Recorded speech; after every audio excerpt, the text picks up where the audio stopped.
තාක්ෂණය ගැන හොයන ඔයාව ආයිබෝන් කියලා පිළිගන්නවා EduSL Teach Within කියන තවත් අලුත් වීඩියෝ එකකට. ඉතින් මම ඔයාලට පොරොන්දු වුණා වගේ අද මම අරගෙන ආවේ අපේ කෝස් එකේ පළවෙනි පාඩම. ඔයා ඉස්සෙල්ලා මේ වීඩියෝ එක බලන කෙනෙක් නම් මේ උඩ තියෙන කාඩ් එක ක්ලික් කරලා අපේ පළවෙනි වීඩියෝ එක බලලා එන්න. එතකොට ඔයාලට අවබෝධ වෙවි අපි මේ කරන්න යන දේ ගැන. හරි. වැඩි කතා නැතුව වීඩියෝ එකට යමු. යන්න කලින් පුංචි මතක් කිරීමක් කරන්න. පල්ලෙහා තියෙන රතු පාට subscribe button එක ක්ලික් කරලා එහා පැත්තේ තියෙන bell icon එකත් all කරලා තියාගන්න. එතකොට මම කියන වීඩියෝස් වල notification ඔයා ගාවටම ගෙන්න ගන්න පුළුවන්. හරි. එහෙනම් අපි වීඩියෝ එකට යමු.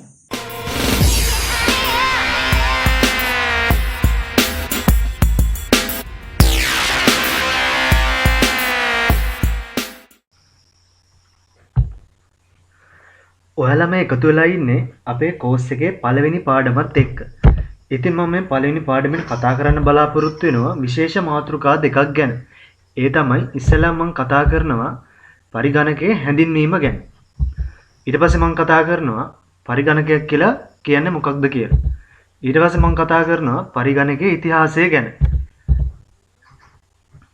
පරිගණකයේ හැඳින්වීම ගත්තම පරිගණකයක් කියලා කියන්නේ අද අපිට නැතිවම බැරි වෙලා තියෙන එදිනෙදා කටයුතු, අධ්‍යාපන කටයුතු, ව්‍යාපාර කටයුතු මේ හැම දෙයක්ම ඉතා ඉක්මනින් හා පහසුවෙන් ඒ වගේම සරලව වේගවත්ව කරගන්න අවශ්‍ය ඉලෙක්ට්‍රොනික උපකරණයක් විදිහට මෙන්න මේ පරිගණකය අපිට හඳුන්වන්න පුළුවන්.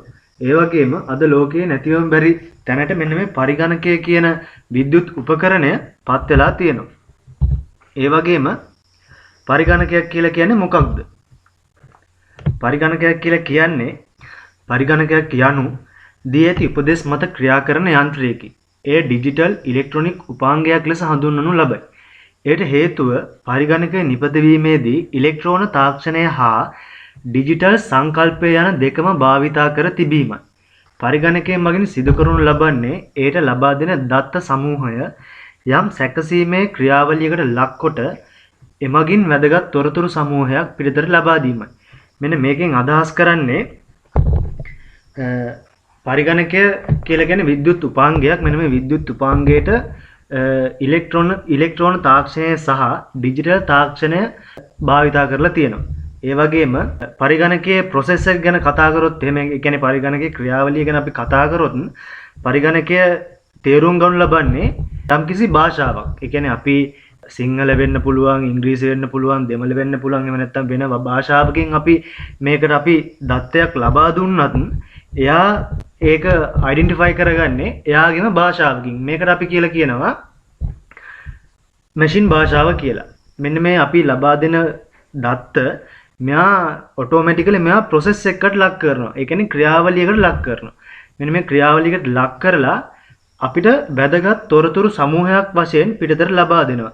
ඒ කියන්නේ අපි උදාහරණයක් ගත්තොත් එහෙම හිතන්නකෝ අපිට ෆොටෝ එකක් print කරගන්න ඕනේ. එහෙම නැත්නම් ෆොටෝ එකක් edit කරගන්න ඕනේ. අන්න ඒ වගේ දෙයක් ගවස් අපි අවසානට අපි කොලයකට print එකක් විතර ගන්නෙ මෙන්න මේ කියන સિદ્ધාන්තය සිදු වෙලා තමයි මේ කියන process එක සිදු වෙලා තමයි අපේ අවසානට අපේ අතට ෆොටෝ එකක් විදිහට එළියට එන්නේ.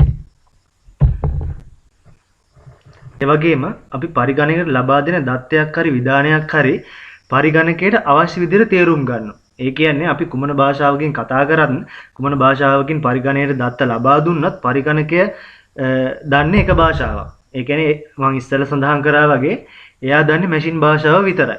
පරිගණකයේ තේරුම් ගන්නේ බිඳුව සහ එක කියන අගයන් පමණයි.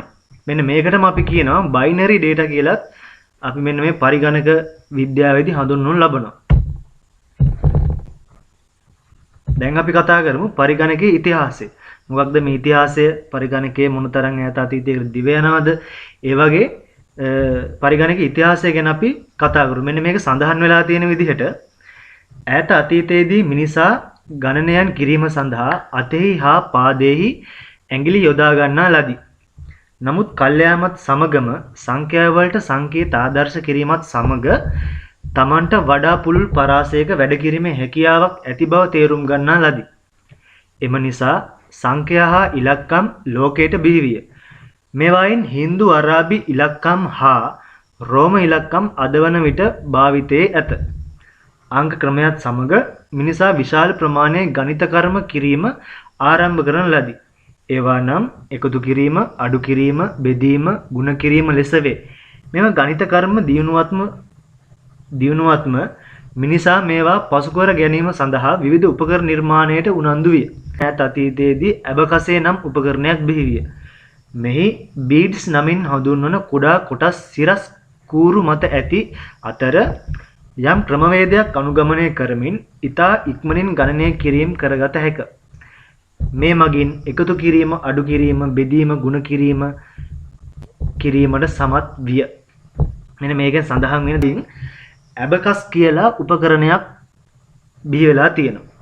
මෙන්න මේ උපකරණය බීට්ස් නමින් හඳුන්වන කුඩා සිරස් මතර තියෙන කුඩා කූරු තියෙනවා. මෙන්න මේ උපකරණය ඇබකසේ මෙන්න මේ සිරස් මතර තියෙන කූරු මගින් තමයි කිසියම් ක්‍රමවේදයකට ලක් වෙලා කිසියම් ප්‍රොසෙස් එකකට ලක් වෙලා ඉතා ඉක්මනින් මෙන්න මේ කියන ගණිත කර්ම ටික එකතු කිරීම, අඩු කිරීම, බෙදීම, ගුණ කිරීම කියන ගණිත කර්ම ටික ඉතා ඉක්මනින් විසඳීමට හැකියාවක් ලැබිලා තියෙනවා මෙන්න මේ ඇබකසේ කියන උපකරණයට.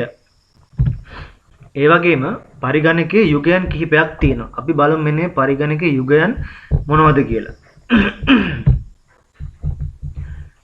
1600 1900 දක්වා එක යුගයක් තිබිලා තියෙනවා. ඊට අමතරව 1900 1945 දක්වා තවත් යුගයක් තිබිලා තියෙනවා. එතනින් පස්සේ 1945න් පස්සේ 1946 සිට 1960 දක්වා වැකියුම් ටියුබ් කියලා වෙනම කම්පියුටර් යුගයක් තිබිලා තියෙනවා. එතනින් පස්සේ ඇවිල්ලා තියෙන්නේ ට්‍රාන්සිස්ටර් යුගය.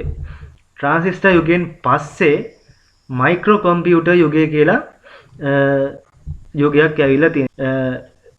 එතනින් පස්සේ ඇවිල්ලා තියෙන යුගය තමයි පරිගණක යුගය. ඒ කියන්නේ කම්පියුටර් ජෙනරේෂන්. කම්පියුටර් පරම්පරාවන් විදිහට එන්න පටන් අරන් තියෙන මෙන්න මේ මයික්‍රෝ කම්පියුටර් යුගයෙන් පස්සේ පළමු පරම්පරාවේ පරිගණක මේවට අපි කියන රික්තක නල. එන්නේ විදිහට අපි හඳුන්වනවා. දෙවෙනි පරම්පරාවේ පරිගණක ට්‍රාන්සිස්ටර්. එතකොට තුන්වෙනි පරම්පරාවේ පරිගණක, හතරවෙනි පරම්පරාවේ පරිගණක, පස්වෙනි පරම්පරාවේ මේ පරිගණක දක්වා අද වෙන විට වර්තමානයේ වෙන විට මෙන්න මේ පරිගණක කියන විද්‍යාව දියුණු වෙලා ක්‍රමක්‍රමයෙන් අපිට පරිගණකයේ කියන විද්‍යුත් උපකරණය අපිට භාවිතා කිරීමට හැකියාව ලැබිලා තියෙනවා. ඒ වගේම මෙන්න මේ තියෙන අපිට පරිගණකයේ ක්‍රියාවලිය ගැන. ඉස්සෙල්ලා මම කිව්වා අපි දත්තයක් ලබා දෙනවා.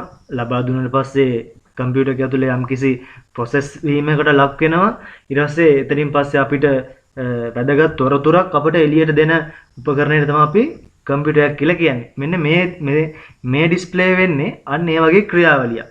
මෙන්න මෙතන අපි තියෙනවා data process information. මෙන්න මේ අපි ලබා දෙන දත්ත කම්පියුටර් එක ඇතුලේ එයා විසින්ම ප්‍රොසෙස් කිරීමකට ලක් කරනවා. ඊට පස්සේ එයා අවුට්පුට් එකක් විදිහට අපිට අවශ්‍ය ইনফෝමේෂන් එක. එහෙම නැත්නම් අපිට අවශ්‍ය තොරතුර අපිට අවුට්පුට් එකක් විදිහට ලබා දෙනවා. එන්නේ එක තමයි මෙතන මේ ඩිස්ප්ලේ එකෙන් පේන්නේ. ඊට පස්සේ අපි කතා කරමු පරිගණක වර්ග කිහිපයක්. පළවෙනි පරිගණකයේ තමයි ඩෙස්ක්ටොප් කම්පියුටර්. හැමදෙනාම දන්නවා ඩෙස්ක්ටොප් කම්පියුටර් එකක් කියලා කියන්නේ මොකක්ද කියලා. ඊට පස්සේ අපි බලමු all in one computer.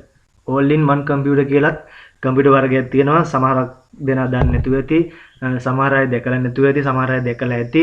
අපි ඉස්සරහට කතා කරමු all in one computer කියලා කියන්නේ මොකක්ද, process එක මොකක්ද, ඒ ටික ඔක්කොම අපි කතා කරමු. ඊට පස්සේ තියෙනවා laptop computer. ඊට පස්සේ තියෙනවා tablet PC.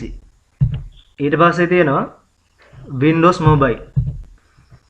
අවසානටම තියෙනවා server computer. මෙන්න මේ desktop computer, laptop, tablet PC කියන computers තුන නම් ගොඩක් දෙනෙක් දන්නවා. ඒ වගේම මේ all in one computer සහ Windows mobile සහ server computer කියන computer වර්ග තුන තමයි ගොඩක් දෙනෙක් දන්නේ නැති. Windows mobile කියලා කියන්නේ courier service ගාව නැත්තම් Amazon වගේ delivery company ගාව තමයි මෙන්න මේ Windows mobile කියන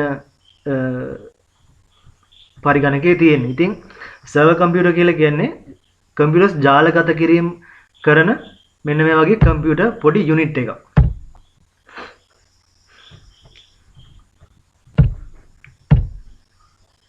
මේ තියෙන්නේ ඩෙස්ක්ටොප් කම්පියුටර් එකක්. මෙන්න මේ තියෙන්නේ අපි ඉස්සෙල්ලා සඳහන් කරා වගේ all in one කම්පියුටර් එකක්. මේ තියෙන ලැප්ටොප් කම්පියුටර් එකක්. මේ තියෙන ටැබ්ලට් PC පරිගණකයක්. මේ තියෙන මම ඉස්සෙල්ලා සඳහන් කරා වගේ Windows mobile එකක්. මෙන්න මේ Windows mobile එක තමයි Amazon වගේ delivery company ගාව මෙන්න මේ Windows mobile එක පාවිච්චි කරනවා. මේ තියෙන server computer එකක්. අද අපේ පාඩම් මාලාව අවසන් කරනවා.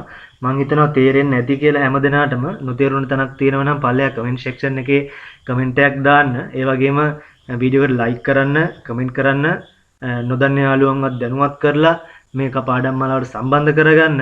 ඉතින් අදට ගිහිල්ලා එන්න මම ඊගාවට දවසේ කතා කරන්න බලාපොරොත්තු වෙනවා. පරිගණකයේ process එක කොහොමද?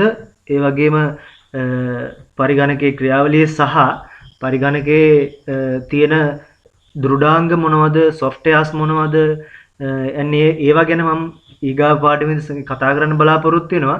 ඉතින් අදට ගිහිල්ලා එන්න නොදන්න යාළුවන්වත් දැනුවත් කරන්න. වීඩියෝ එකට like කරලා, comment කරලා, channel එක subscribe කරලා හැබැයි තියෙන bell icon එකත් all කරලා තියාගන්න. ඒතර මම ඊළඟට ගේන පාඩම් මාලාව ඊගාවට ගෙන වීඩියෝ එක ඔයා ගාවටම ගෙන්න ගන්න පුළුවන්.